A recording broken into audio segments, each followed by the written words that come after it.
Salut à tous et bienvenue sur Esprit Sérendipité, le podcast dédié au développement personnel et spirituel. Aujourd'hui, nous nous retrouvons avec un nouvel épisode sur l'astrologie. Quel impact ont les planètes sur nous? Quel rôle jouent-elles dans notre vie et notre comportement?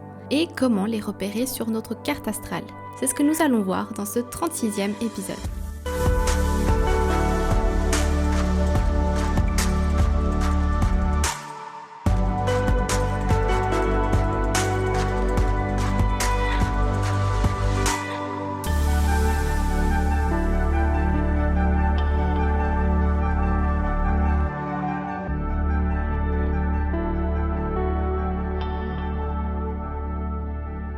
Bienvenue dans ce 36e épisode. Aujourd'hui, on va à nouveau se plonger dans le monde de l'astrologie avec cette fois les planètes en vedette.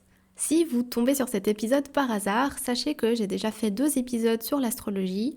Le premier était en fait un résumé des bases à connaître pour débuter.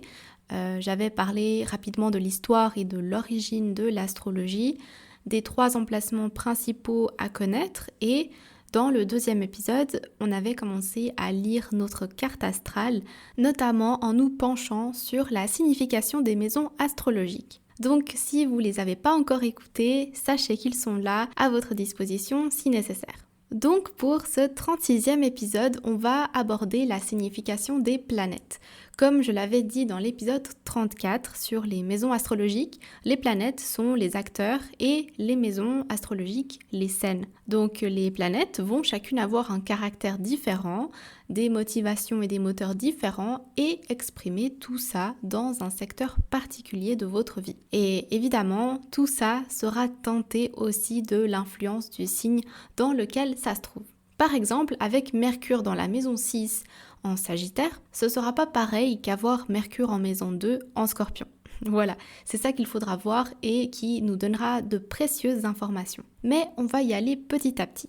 Vous allez aussi remarquer en lisant votre thème astral et à mesure qu'on avance dans notre apprentissage, on va dire, que vous avez des planètes dominantes. Vous avez des planètes dominantes en général, c'est-à-dire des planètes qui dominent votre thème astral et votre personnalité en général, et des planètes dominantes selon les thèmes de votre vie, comme par exemple vos relations ou votre carrière. Les planètes dominantes auront un impact plus fort sur votre façon d'être et votre façon d'agir. Disons qu'elles vont s'extérioriser davantage et se montrer au travers de votre vie quotidienne. Et c'est pour ça que parfois on se dit « Ah, mais je suis du signe poisson et pourtant je me rapproche plus du signe scorpion. » Oui, parce que ce sont vos planètes dominantes qui sont très puissantes et qui vous poussent en fait à agir de telle ou telle façon. Et ça, vous le comprendrez bientôt. Donc, pour commencer, voyons les significations des planètes les unes après les autres. Si vous regardez cet épisode sur YouTube, je vais insérer à chaque fois le symbole correspondant à la planète qui vous permettra ensuite de le repérer facilement sur votre carte du ciel. Et si vous écoutez ce podcast sur une plateforme de podcast sans les images, c'est pas grave, sur Internet vous trouverez très facilement les symboles des planètes. Aussi, je vais beaucoup utiliser le terme aspect dans cet épisode et pour que vous sachiez, en astrologie, un aspect, c'est une connexion ou une relation entre 2 planètes ou plus. Un aspect sur une carte astrale, ça se présente avec des traits qui relient 2 ou plusieurs planètes qui, par cette occasion, vont s'influencer car elles ont une connexion, une relation. Voilà, on reviendra dessus plus tard sur ces aspects, ne vous inquiétez pas. Alors commençons la petite découverte des planètes. Nous avons tout d'abord Mercure. Mercure, c'est la planète la plus proche du Soleil et aussi la plus petite planète du système solaire et la plus rapide. Dans la mythologie romaine, Mercure est le messager des dieux et le protecteur des commerçants. En astrologie, Mercure est la planète de notre intellect, de ce qui se passe en haut dans notre tête, de l'intelligence, de la réflexion, de la communication. Elle symbolise notre esprit, les mots, les pensées, l'écriture, le discours logique et les idées. Cette planète explique comment on formule nos paroles, quel est en fait notre système de communication. Mercure peut aussi nous donner des indications sur notre jeunesse et particulièrement notre adolescence, comment était notre adolescence, et ça on le verra selon le signe, la maison dans laquelle Mercure se trouve, mais aussi les autres aspects. Donc voilà pour Mercure, et si jamais aussi Mercure est associé à l'élément air et il gouverne les signes du Gémeaux et de la Vierge. Ensuite, nous avons Vénus. Vénus est l'une des planètes les plus proches du Soleil. On la surnomme aussi l'étoile du Berger. Du point de vue de sa taille, elle est très semblable à la Terre. Dans la mythologie romaine, Vénus est la déesse de la beauté et de l'amour. C'est l'équivalent de la déesse grecque Aphrodite. C'est la planète qui aura à faire avec votre affectivité et ce que vous allez éprouver du côté sensible, du côté des sentiments. Alors, lorsqu'on utilise les termes « j'aime ça » ou « j'apprécie ça », c'est plutôt notre Vénus qui parle. Mais si on dit « je t'aime », ce sera plutôt de l'influence de notre Lune qui représente davantage nos sentiments. Une personne qui a Vénus en planète dominante aura un intérêt vers tout ce qui est l'art, la beauté, les plaisirs. C'est la planète qui va vraiment parler des préférences. Si vous êtes attiré par les femmes, alors c'est une planète qui va indiquer vers quoi vous serez attiré chez une femme. Plutôt grande, petite, quel sera son caractère, etc. C'est une planète qui va indiquer comment vous préférez être aimé. Est-ce que vous êtes romantique, doux, plutôt terre à terre? Est-ce que vous recherchez du sérieux ou non? Quels sont vos goûts du côté artistique? Je sais pas, niveau vestimentaire, niveau décoration. Voilà, c'est ça qu'il faut retenir. Vénus va nous montrer qu'est-ce que vous aimez et comment vous aimez. Et ensuite, selon la maison dans laquelle la planète est, vers quel secteur de votre vie vous serez dévoué amoureusement, esthétiquement par exemple. Évidemment, la planète Vénus va symboliser les femmes au niveau physique, comme Mars est pour les hommes. Vénus est associée à l'élément air et il gouverne les signes du Taureau et de la Balance. Puis nous avons Mars. Mars est environ 10 fois moins massive que la Terre et dans la mythologie romaine, Mars est le nom du dieu de la guerre. En astrologie, Mars va représenter, comme je le disais, le masculin dans notre thème astral, votre force masculine du point de vue de l'action. Cette planète va représenter l'activité, l'affirmation de soi, la force, mais aussi la colère, le conflit, la concurrence. C'est une planète brutale et impulsive qui sera très réactive.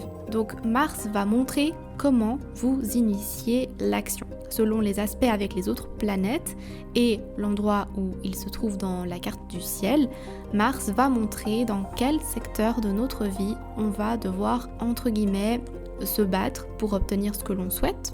Mars est aussi une planète un peu égoïste. Elle va aller au bout des choses, travailler dur et foncer, bouger.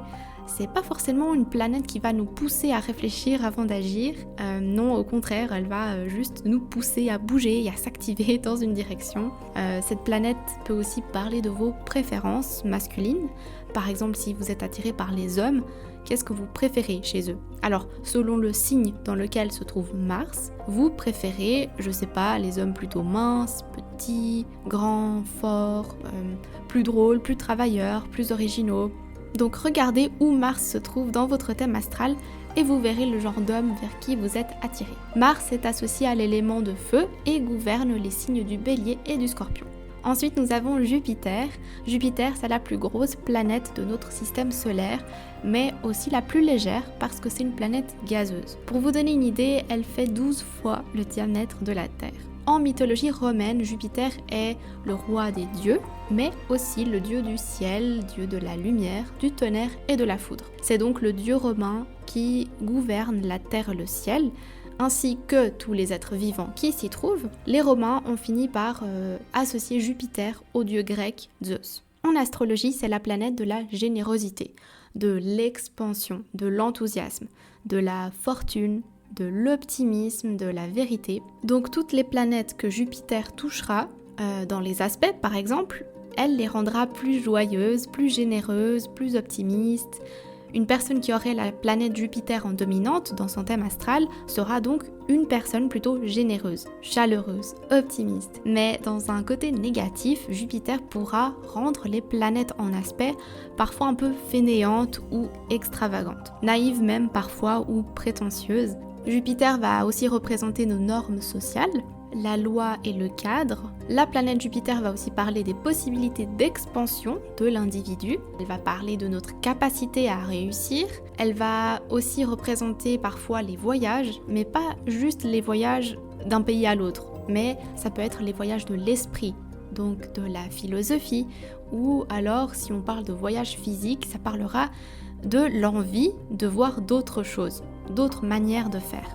Comme la planète est toujours dans l'exagération et dans la bonne humeur, Jupiter sera toujours prête à apprendre, à découvrir, etc. La planète Jupiter est associée à l'élément air et gouverne le signe du Sagittaire. Ensuite, nous avons Saturne. Saturne est une planète géante, la deuxième après Jupiter, et elle est surtout connue pour ses anneaux composés de particules de glace et de poussière. Dans la mythologie, Saturne est le dieu du temps et de l'agriculture parce qu'il est assimilé à Chronos. Dans l'astrologie, Saturne, à l'opposé de Jupiter, qui, je le rappelle, était une planète plutôt en expansion, joyeuse et toujours très ouverte, là, Saturne est plutôt une planète de restriction. C'est lui qui va dire un peu « Oh, stop !» On cadre les choses, on met un peu de discipline, on limite les choses. Voilà, il va symboliser le temps et la dureté. Saturne va montrer de quelle façon vous allez être sérieux, mature, réfléchi. Donc, dans ses influences positives, Saturne amènera plutôt de la sagesse et de la discipline, de la réflexion, de la rigueur, la solidité. Mais si ce sont ces côtés négatifs qui ressortent, alors ce sera plutôt l'austérité, la froideur, la solitude ou le mal-être. Avec tout ça, quand on regarde le côté professionnel d'une personne sur sa carte du ciel, Saturne est très important pour voir comment vous allez gérer votre carrière. Est-ce que vous êtes assez mature, assez patient, rigoureux? Saturne va aussi nous montrer les obstacles possibles dans la vie de la personne, les leçons, les épreuves qu'il doit endurer. C'est une planète qui ralentit beaucoup et qui demande de l'effort et de la concentration, qui montre que prendre le temps de bien faire les choses, c'est important. C'est ça en fait, elle ralentit pour nous permettre de prendre les bonnes décisions et les décisions réfléchies. Et comme c'est une planète plutôt lourde, avec tout ça, elle va aussi parler du karma. Donc tout dépend d'où se trouve Saturne dans notre thème astral, il fera ressortir ses côtés positifs ou les côtés négatifs. Saturne est associé à l'élément terre et au signe du Capricorne. Passons maintenant à Uranus. Uranus est la troisième plus grosse planète du système solaire. C'est une planète géante gazeuse et plus précisément une planète géante de glace. En mythologie romaine, Uranus est le dieu du ciel et le père de Saturne. En astrologie, Uranus va représenter le changement, l'éveil, l'innovation, l'originalité et les attitudes non conventionnelles. Comme il représente le changement, il représente aussi ce qui est imprévisible, les mouvements, les impulsions soudaines. Dans un thème astral, il va parler de la créativité, de l'originalité. Après que Saturne ait fait son rôle de dirigeant, de cadreur, on va dire, derrière le trop-plein de positivité et d'ambition de Jupiter, Uranus, lui, vient et il dit « Ok, c'est bien toute cette positivité et cette structure que vous avez mis, mais maintenant, moi j'arrive pour vous faire évoluer. » On a d'ailleurs découvert Uranus en 1781, pile pendant le début de la révolution industrielle qui a fondamentalement changé notre société. Uranus va nous montrer comment on doit se libérer, à quel point on est indépendant, à quel point on a besoin d'espace, de choix, de possibilités. C'est une planète qui, dans un thème astral, va montrer où est notre originalité et comment elle s'exprime. Comment on va exprimer notre côté réformateur, notre côté humanitaire. C'est une planète qui représente aussi les groupes, que ce soit les groupes politiques, mais aussi les groupes amicaux. Donc on parle bien de groupes de 4 ou 5 personnes et plus, pas juste de 2 personnes. C'est pour ça qu'Uranus est considéré comme la planète des inventeurs, des originaux, des révolutionnaires. C'est une planète qui dérange parce qu'elle représente l'excentricité, l'inventivité et l'indépendance. Donc selon la maison et le signe dans lequel se trouve Uranus, ça va apporter une certaine instabilité, des surprises, de la nervosité parfois, parce qu'elle est sans cesse en changement. C'est une planète qui va toujours demander un peu de conflit, de remise en question, des remises en question de l'ordre établi pour nous faire évoluer. Elle veut libérer les choses, l'espace, pour que l'individu s'aperçoive qu'il a le choix et que la liberté est nécessaire. Évidemment, dans son côté négatif, cette planète pourra faire ressortir un côté égoïste, impulsif, excentrique et poussera l'individu à détruire les choses à la recherche de changements constants. Voilà, un côté rebelle quoi. Uranus est associé à l'élément terre et au Verseau. Ensuite, nous avons Neptune. Neptune est la planète la plus éloignée du Soleil dans notre système solaire. Dans la mythologie romaine, Neptune est le dieu des mers, des îles, des fleuves, de la navigation. Il est l'équivalent de Poséidon chez les Grecs. D'ailleurs, le symbole de Neptune est un trident, comme le trident de Poséidon. Donc facile à reconnaître sur une carte astrale. En astrologie, Neptune représente la spiritualité, le divin. C'est la planète qui parle de trouver quelque chose de divin en soi. Elle va représenter les médiums, la religion, mais dans un côté spirituel. C'est la planète du mystère, du rêve, des mystères, de l'imagination, de la fantaisie. Neptune rend les choses lentes, floues, nébuleuses, avec un voile de mystère. C'est la planète qui peut représenter aussi l'amour. Alors même si Vénus est la planète de l'amour, Neptune ne représente pas le même genre d'amour. Il va parler d'un amour supérieur, plus dévotionnel, un amour plus spirituel on va dire. Neptune donne énormément sans vraiment compter. Neptune, dans des aspects positifs, va soit vous faire voir la vie en rose, vous rendre très altruiste, très généreux, doter la personne d'une finesse psychologique avec une bonne intuition. Elle pourra apporter à l'individu beaucoup de générosité, comme je disais, d'humanisme, mais par contre, si la planète possède des aspects négatifs avec d'autres planètes, ça peut rendre la personne très sensible, rêveuse, mais dans un mauvais sens. Le sens où on n'a pas envie de voir la réalité, qu'on préfère rester dans une illusion. Ça pourrait faire pencher vers l'alcool, la drogue, causer une déprime du fait d'être autant peu terre à terre. Neptune est associé à l'élément eau et au signe du poisson. Et pour terminer, nous avons Pluton. Pluton est une planète naine qui a été découverte en 1930, donc il n'y a pas si longtemps. Son diamètre est environ les 2/3 de celui de la Lune. Dans la mythologie romaine, Pluton, ou Hadès dans la mythologie grecque, est le dieu des enfers, donc le dieu qui règne sur le séjour des morts. En astrologie, Pluton va représenter la destruction, la transformation, les sciences cachées, le mystère, l'au-delà, la mort et les grandes remises en question.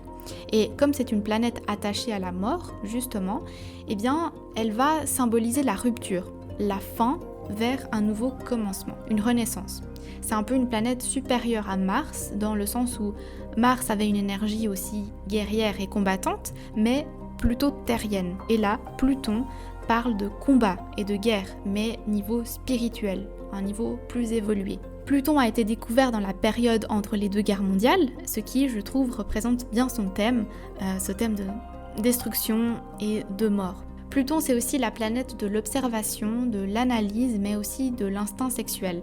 Pluton a besoin de tout analyser. Une personne avec Pluton assez dominant dans son thème sera une personne très douée, par exemple, dans le domaine psychologique, parce qu'elle va toujours chercher à déterrer les choses cachées pour les remonter à la surface, parce que c'est une planète qui représente aussi justement l'occultisme. Selon les aspects qu'elle a, que ce soit des aspects positifs ou négatifs, son but, même si c'est une planète brutale, ce sera toujours de nous apprendre à lâcher prise, d'accepter le changement, accepter la mort de certaines choses, même brutales. Pluton peut réellement être une force si l'on comprend ses enseignements. C'est une planète qui représente donc aussi notre force.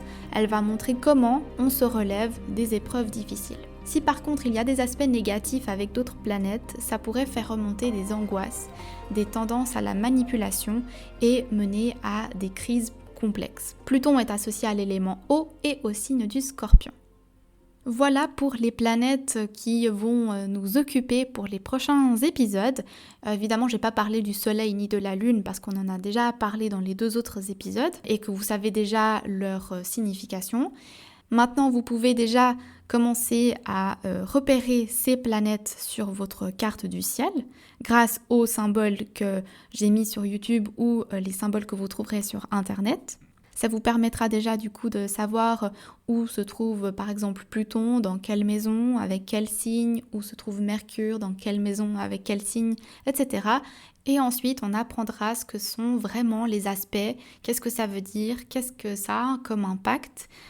Qu'est-ce qu'un carré, qu'est-ce qu'une conjonction, qu'est-ce qu'un transit, un trigone, voilà. Il y a énormément encore de choses à voir pour décortiquer une carte du ciel, c'est pour ça qu'on y va petit à petit. En tout cas, je mettrai en barre de description des liens vers des sites web qui sont intéressants pour justement la description des planètes. Si vous voulez aller plus loin, si vous voulez faire vos propres recherches aussi, n'hésitez pas. Moi, je vous ai donné des significations plutôt complètes, mais c'est des choses qu'on peut toujours pousser plus loin, donc n'hésitez pas à faire vos propres recherches. Si cet épisode vous a plu, n'hésitez pas à laisser un petit like ou un pouce vers le bas si vous n'avez pas aimé. Vous retrouverez Esprit Sérendipité sur Instagram. On vient de passer la barre des 100 abonnés, donc vraiment merci à tous ceux qui se sont abonnés et qui me suivent sur cette plateforme. J'essaye de faire au mieux pour être régulière dans les publications. Je sais que c'est pas encore mon fort, voilà, mais généralement je poste toujours des petites citations tirées de mes podcasts,